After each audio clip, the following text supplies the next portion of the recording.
진짜 변하고 싶은데 왜 이렇게 안 될까? 이런 생각 다들 한 번쯤 해보셨죠?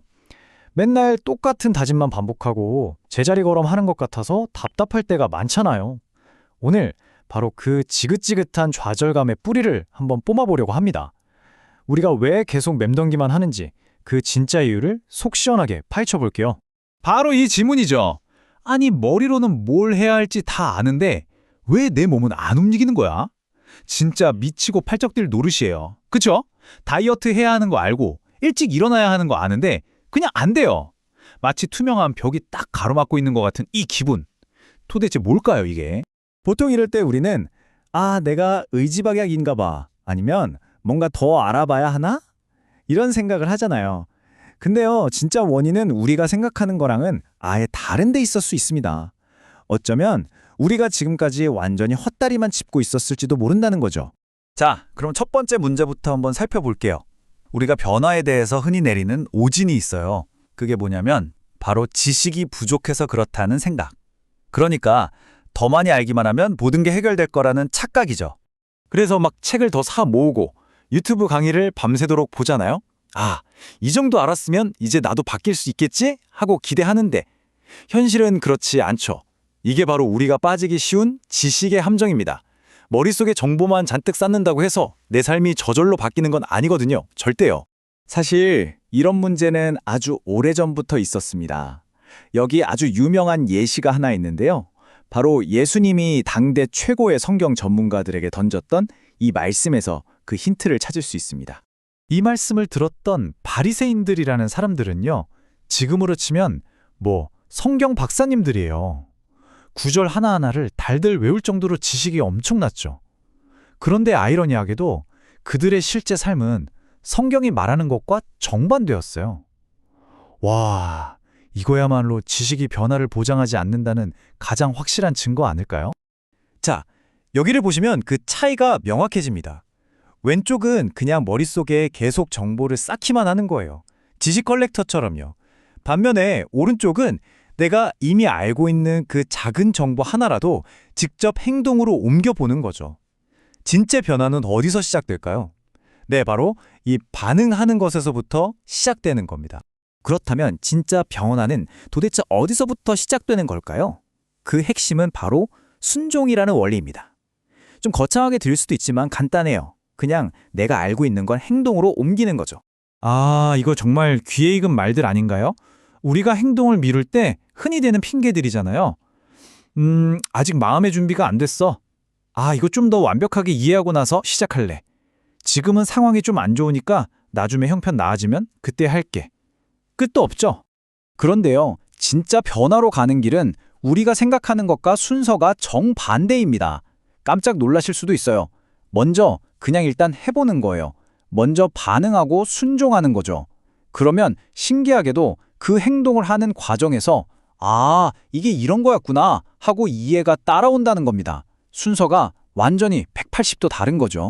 바로 이 말씀이 그 원리를 딱 보여줍니다. 보세요.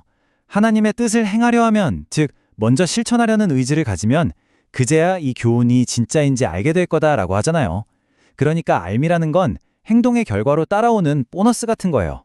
자, 그런데 이 이야기는 여기서 끝나지 않습니다. 사실 훨씬 더 깊은 문제로 이어지거든요.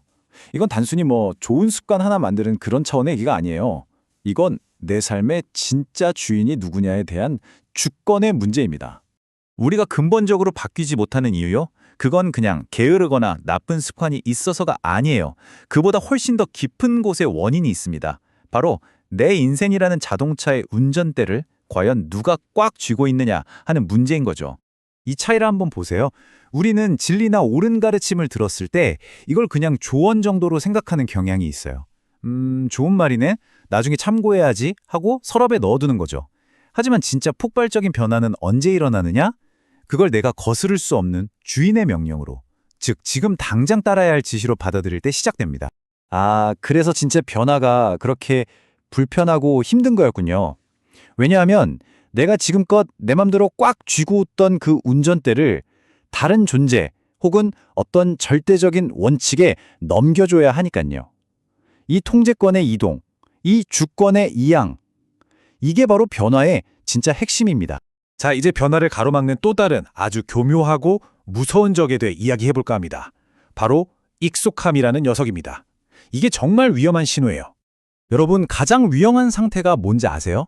아예 모르는 게 아니에요. 진짜 무서운 건 옳은 말을 너무 많이 들어서 이제는 들어도 아무렇지도 않은 상태가 되는 겁니다.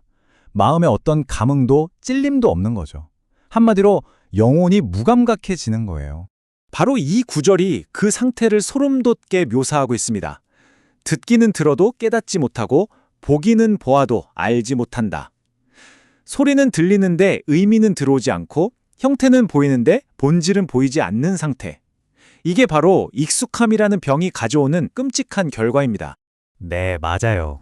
이건 마치 경고음이 울려야 할 때 울리지 않는 고장난 화재 경보기 같은 거예요. 옳은 말을 들어도 더 이상 마음이 불편하지 않고 아무런 울림이 없다면 그건 양심에 굳은 살이 박혀서 완전히 무뎌졌다는 아주 위험한 신호입니다. 모르는 것보다 훨씬 더 위험하죠.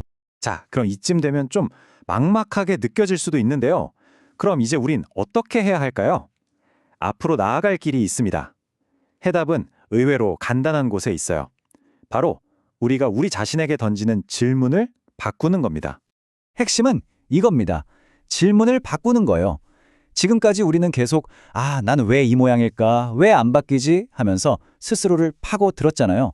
이제 그 질문은 쓰레기통에 버리세요. 대신 이렇게 묻는 겁니다. 좋아, 그럼 나는 오늘 아주 작은 거라도 뭘 신종했지? 뭘 실천했지? 이 질문 하나 바꿨을 뿐인데 엄청난 변화가 일어납니다. 느껴지세요? 우리의 관심이 더 이상 과거의 실패를 곱씹는 자책에서 오늘 내가 한 작은 실천을 추적하는 것으로 완전히 옮겨가요. 수동적으로 좌절만 하던 상태에서 내 삶에 능동적으로 참여하는 사람으로 바뀌는 순간이죠. 자, 오늘 이야기의 결론은 한 문장으로 정리해 볼게요. 우리가 변하지 않는 진짜 이유는요, 변화가 너무 힘들고 어려워서가 아니에요. 그게 아니라 순종하는 것. 즉, 내 고집과 내 뜻을 내려놓고 어떤 원칙을 따르는 것 자체가 부담스럽고 싫기 때문입니다. 그리고 마지막으로 꼭 기억해 주세요. 오늘 무엇에 순종했는가? 이 질문은 우리를 다그치거나 정죄하려는 질문이 절대 아닙니다.